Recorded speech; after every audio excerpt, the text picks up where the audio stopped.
साथियों नमस्कार।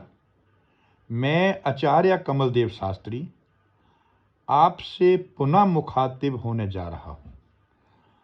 आज मेरा विषय पंचक है।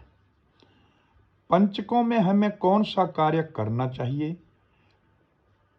और कौन सा ना करना चाहिए और कब करना चाहिए, इसके बारे में आपको मैं विस्तृत जानकारी दूंगा।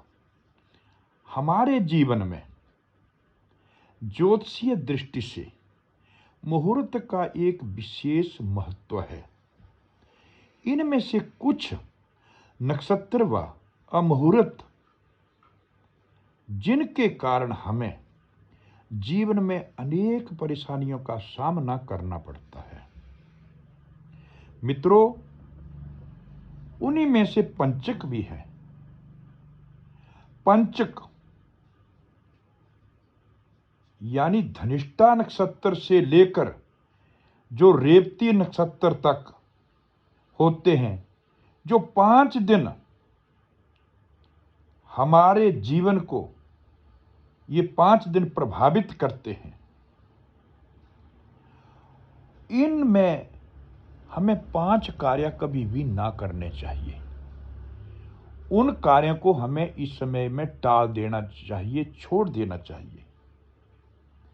तो वो कार्य कौन कौन से हैं और क्यों नहीं करने चाहिए, ये सब जानने के लिए आपको मेरी वीडियो को अंत तक देखना होगा। वह मेरे चैनल बगलामुखी धाम 7 लाइक को आप सब्सक्राइब करें, लाइक करें, शेयर करें और अपने कमेंट अवश्य भेजें कि आपको ये मेरी वीडियो कैसी लगी। अब मैं पुनः विषय पर आ रहा हूं। 5 कौन से कार्य हैं जो ना करने चाहिए। उनमें से प्रथम, इस समय में चारपाई ना बनाएं।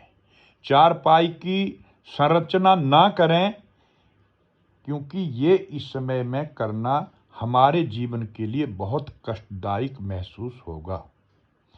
दूसरा, हमें घास, लकड़ी आदि जितनी भी जलने वाली वस्तुएं हैं, उनका इस समय में संग्रहण नहीं करना चाहिए, उनको इकट्ठा नहीं करना चाहिए, क्योंकि इसमें आग लगने का भय बना रहता है।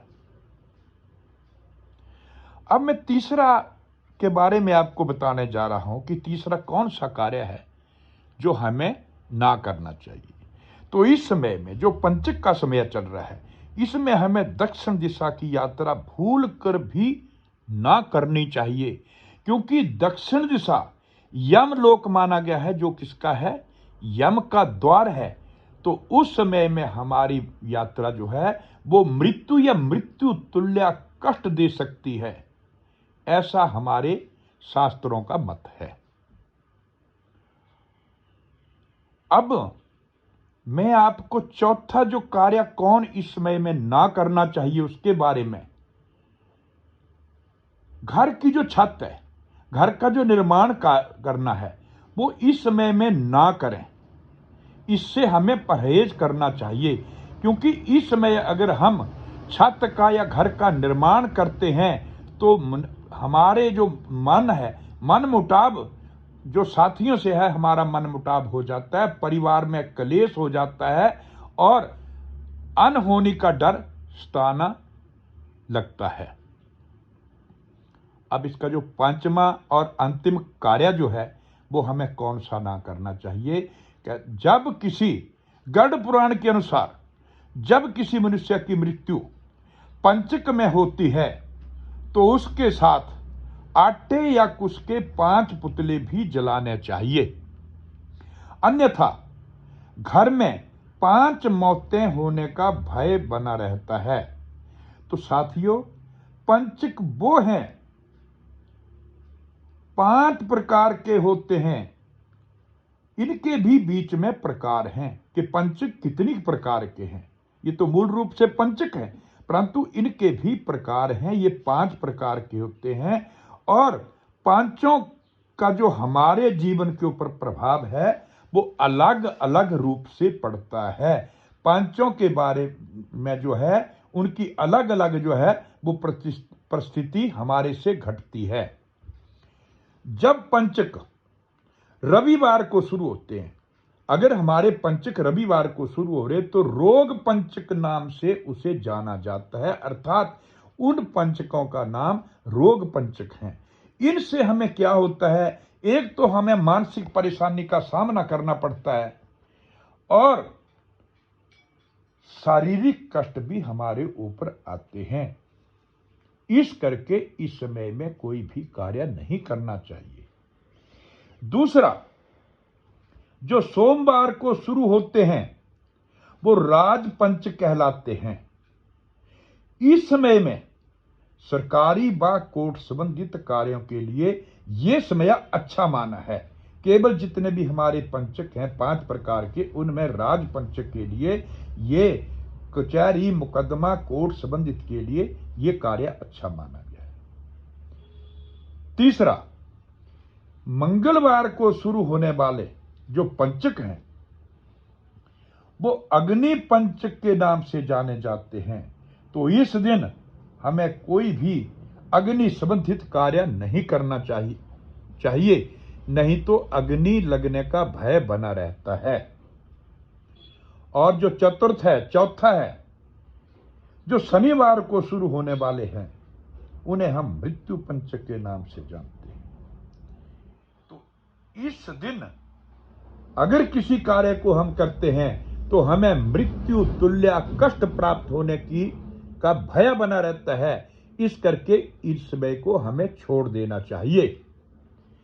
और जो अंतिम है, ये शुक्रवार को शुरू होने वाला जो है ये चोर पंचक नाम से जाना जाता है। इस दिन हमें यात्रा नहीं करनी चाहिए, व्यापार भी नहीं करना चाहिए, नहीं तो उसमें बराबर हानि का भय बना रहता है। साथियों, फिर भी आपको पंचक कब शुरू हो रहे हैं, क्योंकि मास में एक बार ही अवश्य आते हैं। जब भी चंद्रमा कुंभ और मीन राशि में विचरण करता है उस समय ये पंचक महीने में एक बार घटते हैं। तो आपको किसी अच्छे ज्योतिषी से पंचकों के बारे में जानना अति आवश्यक है। उस समय को किसी विशेष कार्य, किसी विशेष मुहूर्त या कोई भी हम कार्य शुरू कर रहे हैं, वाहन इत्यादि जो भी हमने कार्य करने, उनसे इस कार्य समय का परित्याग कर देना चाहिए। उसमें ये कोई भी कार्य हमें नहीं करना चाहिए जिसके हमारे जीवन में कोई भी ऐसी अप्रिय घटना ना घटे। साथियों, ज्योतिष संबंधित या इस बारे में, पंच के बारे में किसी भी जानकारी के लिए आप मेरे नीचे दिए हुए नंबर पर संपर्क कर सकते हैं। धन्यवाद, नमस्कार, जय कृष्ण।